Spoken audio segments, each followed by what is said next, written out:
We are in part 3 in our final part of our series that we've been in, kind of a mini-series called Linked. And in this series, we've been looking at how God has created us to be linked together. That is, we are not to be men and women who live isolated lives. That is, we are not to live lives unto ourselves, but that God has designed and created us for relationships. And the whole purpose behind this series is to look at how through these linked relationships that we have with other people, God brings out a sense of significance and purpose in our lives. Something that we don't gain just by ourselves, but that we gain that through the linking with other people. And in the last couple of weeks, well, last week and then this week, we're putting a specific focus, though, on a certain type of relationship in which God has designed for us to be linked together. And that is in the context of marriage. Now, just by a show of hands, how many of you are married in here? Just go ahead and raise your hand. You can admit it. It's okay. You're married in here. Okay. How many of you are engaged to be married?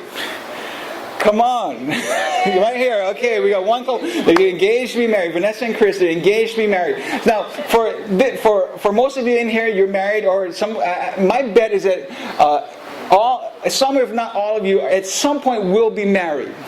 At some point you will be married. But whether you are married or single or you're engaged, I believe that this message is so critical for us, and that it's going to be very important that we gain with what God would say to us through this final message in this Link series. But for most of us, we're married, and God created marriage, and that's one of the ways that we're linked together, isn't it? We're linked together often through marriage. And the thing is that wouldn't it behoove us, wouldn't it be important for us to do marriage well? That we learn to do marriage well, and that we learn to be linked together, because this is a lifelong linking. Yeah, you'll be linked to people at work, and maybe people that you recreate with, people that you live next door. But many times those are passing relationships. When it's all said and done, you're still with your spouse at the end of the day. You're still linked together. And so we're going to be talking about this. And one of the things about getting married is that the first thing that happens is that you fall in love. You fall in love. And some of you think back to that first time you fell in love. For some of you, that's a farther remembrance than others. That's going back deeper into history than other people. But think about when you first fell in love. And what we're going to be talking about is that, it's easy to fall in love. Anybody can fall in love. Just like anybody can fall into a pit, into a hole. Anybody can stumble into a hole. Anybody can fall in love. Here's the thing. The hard work comes when we need to learn how to stay in love. Anybody can fall in love. You guys remember? Come on now. You guys remember? Oh man, you first started noticing that boy, that girl. You start making goo eyes at each other. You start emailing, texting. Back for me, there was no email, there's no text. So you had to write letters the old-fashioned way. You start writing letters and all of these things. I'm going to show you this picture. This is kind of during the goo eyes stage. It's hard to see because it's a very old picture, but that's Julie and me right there. And you see, Julie's rocking the Farrah Fawcett hairdo, and there she is. She claims that she's taller than me in that picture, but she's actually tippy-toeing.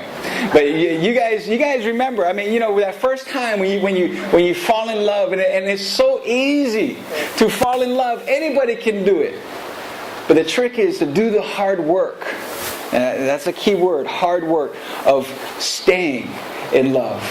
That's what we're going to be talking about. We're going to be looking at four keys that are very, very important in staying in love in our marriages, in our relationships. So whether you are on your way to get married or you are currently married, this message is for you.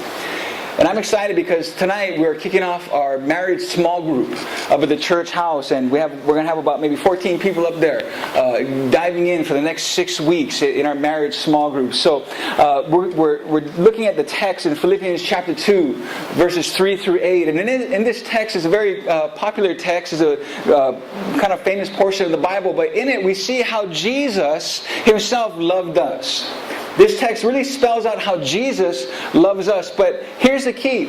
As Jesus has loved us, so are we to love our spouses. I'll say it again. Just as Jesus loved us, so are we to love our spouses. So we're going to be looking at this text, and we're going to be looking at 4 keys.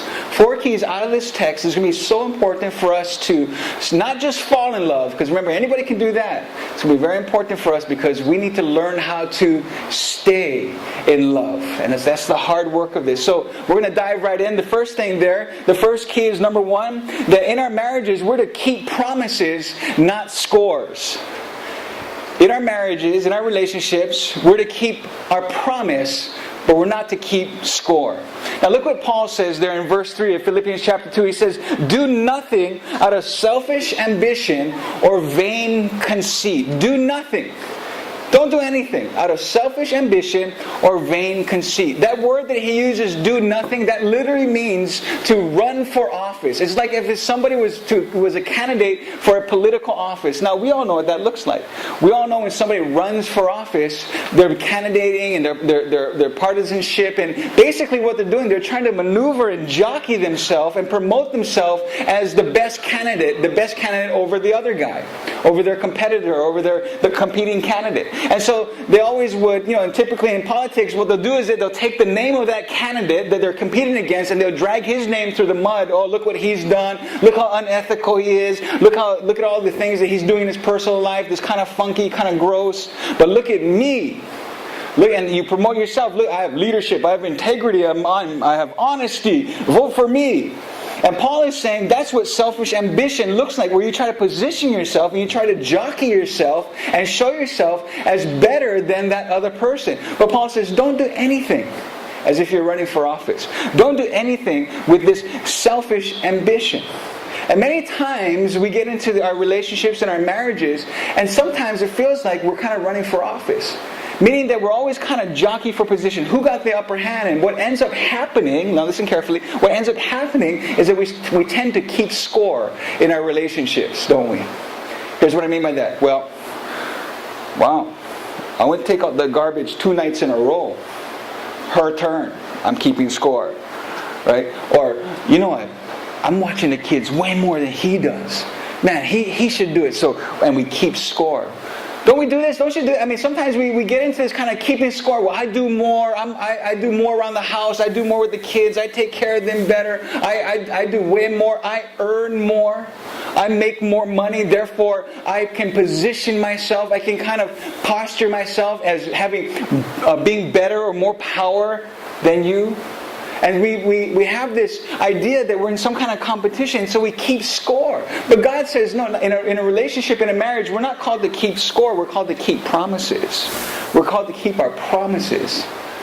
Maybe sometimes you keep score how many times you get offended in your relationship. Oh man, I can't believe that she said that. I can't believe that he embarrassed me like that. And somehow we keep scores. Maybe not a tally sheet, but in our minds we're keeping score.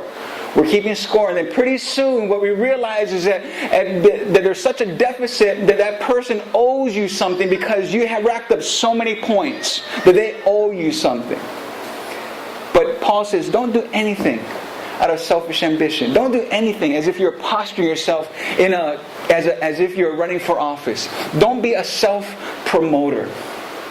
I love this story about this couple that was having some troubles in their marriage.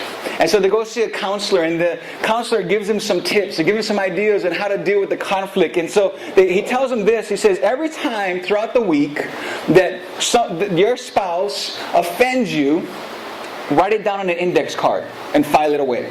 So every time something happens, you get offended, you get annoyed, you get irritated, just simply write it down. Don't fight about it there. Just write it down on an index card, file it away. At the end of the week, you'll sit down at a table, you pull out what we'll call a fault box, all the faults that you notice throughout the week, and you begin to read it to each other that's about the other person, and then you'll deal with it. So they're like, okay, well, let's try it. And so throughout the week, they're kind of noticing all these little irritations, annoyances, problems, issues, and they're writing it down, right? They're not fighting, they're just writing it down and putting it in the fault box. Well, it comes to the end of the week and they sit down, and so the wife goes first and she pulls out her fault box and she opens it up, and inside are about 400 index cards, and he's like, oh, plenty, huh? And plenty of faults. And so she begins to read all the faults that she notices about her husband. So she pulls out the